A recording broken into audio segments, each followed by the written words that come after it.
BBOR, Black Box Online Radio, coming to you from West Virginia.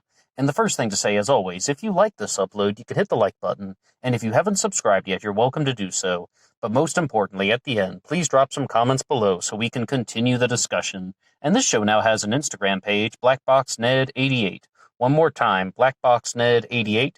And if you follow the show on Instagram, you'll get access to a special bonus podcast talking about music, movies, daily life, and more. BlackBoxNed88 on Instagram.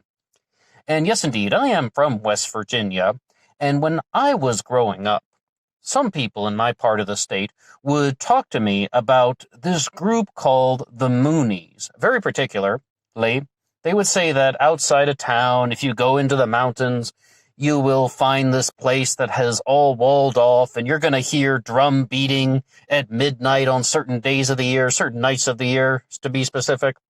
And they would say that this is a group called the Moonies. They're a cult. They just hide away in this, secluded outpost area. But then when I was a teenager, someone was telling me, oh, yes, there is a religious convent there. It's not a cult. It's just a religious convent. There are many religious convents around the country. And I kind of just left it at that. I really never thought twice about them, and I just kind of assumed that this was something that was very local to the United States of America. I never even thought about the origin of the name Mooney. To be honest, I just thought that it was kind of a silly name or something, and that was the end of discussion, full stop. But thanks to the magic of the internet, I began to get a lot of suggested videos on the side talking about the Moonies as a cult, also known as the Church of Unification, sometimes just the UC, the Unification Church. And yes, it is a very global phenomenon, actually originating from Korea. And as we're going to see throughout this discussion here, that we are going to find that the Moonies are, well, they might fall into the classification of a cult, or maybe they won't. And it really just goes to show you how much gray area we have in life and how complicated life can actually be. And to help us out, we are going to go over to an article written by an individual named Rachel Bletchley from mir.co.uk. And she talks here, first and foremost, saying that the Moonies, the Unification Church, was something that was started by an individual named Sun Myung Moon. His name is also often frequently written Moon Sun Myung, M-Y-U-N-G, because in Korean, of course, the last name comes first, and okay, I think you get the idea. And he passed away in 2012 at the age of 92. In his crown and flowing robe, the Reverend Sun Myung Moon was a slightly comic figure as he tossed confetti over thousands of bride and groom clones at mass weddings. The Unification Church was dismissed as the Loony Mooney when he hit the headlines in the West in the 1970s. The self-proclaimed Messiah claimed Jesus had chosen him to complete his mission on earth by arranging for complete strangers from different countries to marry and create pure families. And if you look at any of the YouTube clips that are talking about the Moonies or the Unification Church, you'll see that that is not necessarily the case. Many people who do get married at these ceremonies are actually romantically involved, like they actually know each other and they have long-standing relationships. But some of them do meet each other on their wedding days, and some do, some don't. But the world was to learn that this message of peace was all a front for a sinister cult accused of exploiting vulnerable youngsters and brainwashing followers and fleecing them out of cash. Well, what on earth is going on with this thing that was once again originating from Korea? And if you just do some Google searches on the Unification Church, the Moonies, you will see that it could be described as an offshoot of the Presbyterian sect of Christianity, or you could also see that it is its own religion called Unificationism, meaning that the world should unify and that Korean should be the universal language. And that was just something that really, really stood out to me. But yes, of course, they're talking about the message of unity. But when I was going through some other sources on them, including the South China Morning Post and the Al Jazeera documentary, just citing the sources, they were really talking about, yes, indeed, the church did become very profitable. And it was very particularly they amassed an enormous amount of wealth to the tune of $2 billion. Now, what I have to say is, when I was listening to an interview with one of the, I don't know if he was the son or the nephew of Moon Sun Myung, but one person who was continuing onward with his legacy is just saying, when you're dealing with an estate that large, you're just pulled into it. You know how when you're listening to an interview, there's like the kind of the superficial dialogue, and then there's the undertone, there's the hidden message about what someone's actually trying to say. And if I could take away anything from watching the Al Jazeera documentary on the Moonies, it was that he's saying that it's not even that the family wants to do this anymore. They're just so far pulled into this. And when you're dealing with an estate of $2 billion, you can't quite get out, because some of the things that are connected to the Moonies are the arms companies. I mean, when you have a net worth of $2 billion, I mean, they have a lot of interactions with arms companies, and anybody who has a billionaire fortune is going to have a portfolio of interests that go against a lot of the things that they claim to stand for. Even Bill Gates, we could do a whole upload just on Bill Gates and his portfolio of contradictory interests. But a lot of things here that they talk about are the marriage ceremonies. And I really do have to reinforce that point. If you read up on the Church of Unification and the Moonies, you're just going to see countless pieces of information from whether it's CNN or the other sites talking about these large marriage ceremonies that they perform. And the things to say about that is that I have to cite a particular book called Just Too Weird that discusses this subject, when they say that marriage is something that cult leaders like to operate with. Marriage is something that they want to use for a variety of reasons. On the surface, people are going to be like, oh yeah, well, men want to have quicker access to sexual partners. That's why cult leaders try to do things with marriage to manipulate people. Maybe that is an influence. But in the book Just Too Weird, they were talking about this, and they're saying that there's another particular manipulation tactic that is associated with marriage.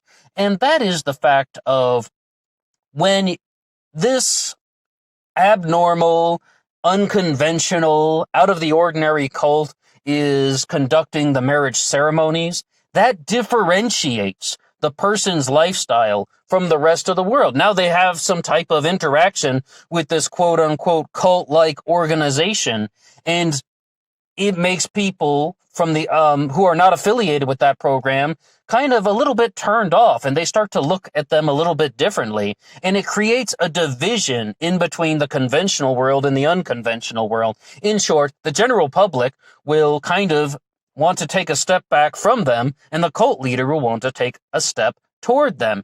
And this differentiation allows the cult leader to say, hey, look, see, they don't accept you. They think you're different. I think you're normal, so now you can become closer to me.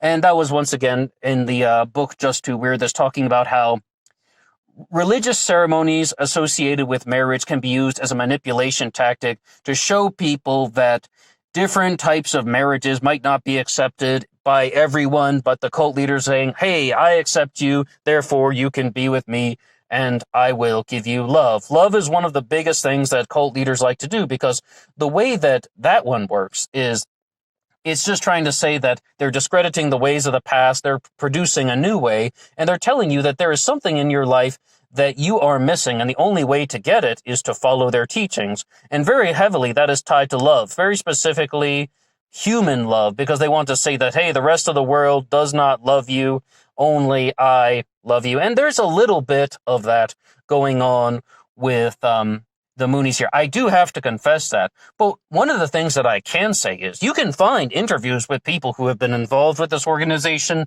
You can find interviews with people who are just saying, no, there's no real pressure to do anything. It's just a different spiritual organization. And I was really hoping that this wasn't going to turn into something where we are going to be criticizing mega churches. I would not like to have that conversation right now, maybe in the future. But what I think is that we can actually say is some people are like, all right, this pastor, Moon Sun Myung, found a way to make this organization very profitable. Is he a genuine believer in everything that he is saying? No, most likely not. Because if you listen to what his son said in the Al Jazeera documentary, as we said, it's more just like, this thing has become so big and so profitable There's no turning back now. Everybody is just pulled into it, but it is very profitable all the same, and profit would be the driving force.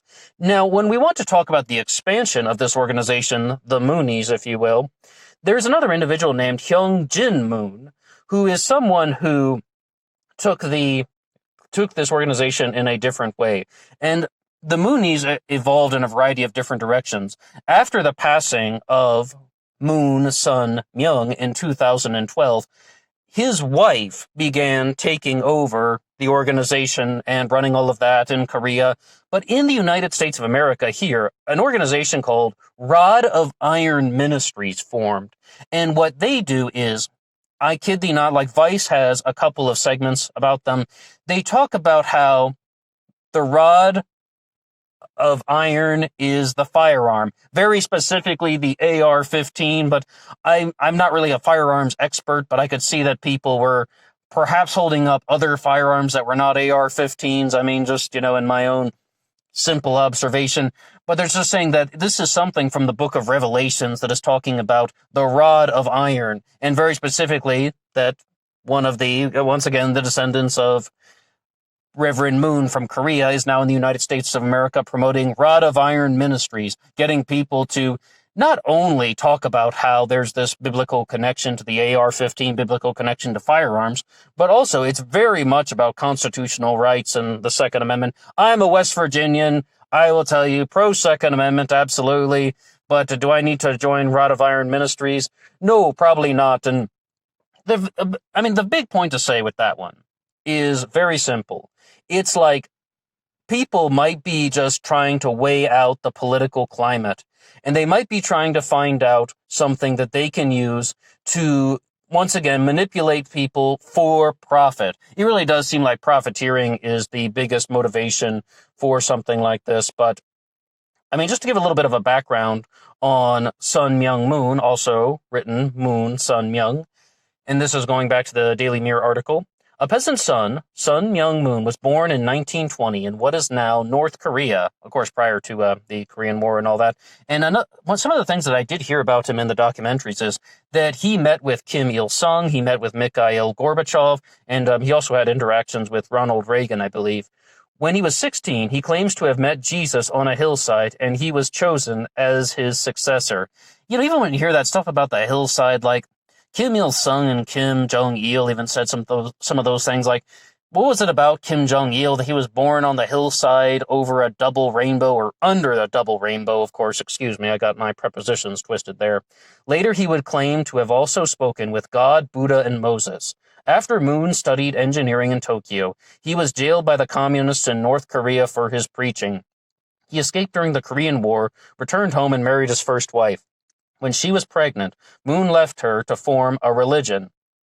Well, so far, off to a bad start. His first church was called Broad Sea. Early members later claimed Moon believed humans must be purified through sex, and having sex with him would cleanse their bodies and souls. I swear that I have heard that from a different cult leader.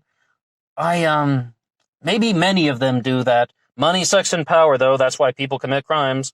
Early members, oh yes, we read that one. Moon denied the claims. In 1954, he founded the Unification Church, a mix of Christianity, Confucianism, shamanism, and anti-communism, and claimed he would create perfect families and unite all religions through arranged marriages. But I do have to insist, some people that you will see interviewed at these marriage ceremonies claim that this is not arranged, they've known each other, this is my partner, we're just choosing to get married this way because this is, their church. They're part of the Unification Church. Their spiritual house of worship is doing it this way.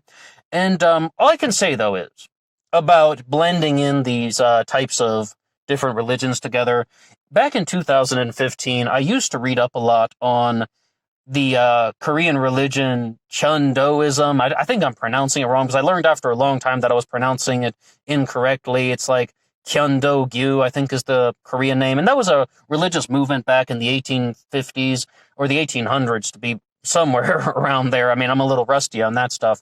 But it was talking all about the right of the heavenly way. The only way we will have access to heaven is if we create it on earth. And it was a blend of Christianity, Korean shamanism, and the traditional ideas of the time. Korea has a very long-standing tradition of this process, blending in Christianity with Korean shamanism and the contemporary ideas of the time. It's not very frequently talked about, but it definitely does happen, as you heard, in the 19th century and in the 20th century with Moon here, and this is carried on into the 21st century. So, in all reality, this is not very surprising. Age 40, Moon then wed a 17-year-old follower named Hak Jahan. They were called the true parents of mankind. Whatever happened to his first child, though? Many of the couples who married at mass weddings were handpicked by Moon from photos.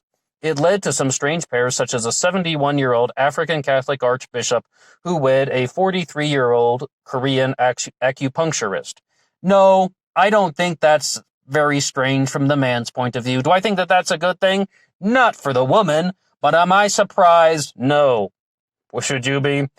In 1988, Moon entered the Guinness Book of World Records when he married 6,516 identically dressed couples at Seoul's Olympic Stadium. And this happens very frequently with this church. I mean, we even saw some things. What was it, about 6 years ago? There's a video of them online where it's not this many people. I believe it's somewhere between 5,000 and 6,000 people getting married. And that is what people want to talk about when they mention the Moonies. And as you heard, it's carried on into the United States of America, being practiced in a different way. You see the Unification Church. Mooney newlyweds were forbidden to sleep together for 40 days to prove their marriage was on a higher plane. Sounds horrible. Then they had to consummate their marriage in a 3-day ritual with the sexual positions stipulated by their leader. Also sounds horrible.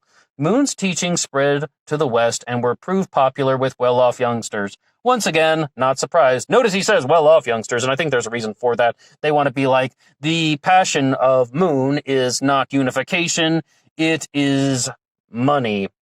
Mooney love bombing was a recruitment technique designed to make lonely people feel part of the loving community, to reject their families, and to hand over their possessions.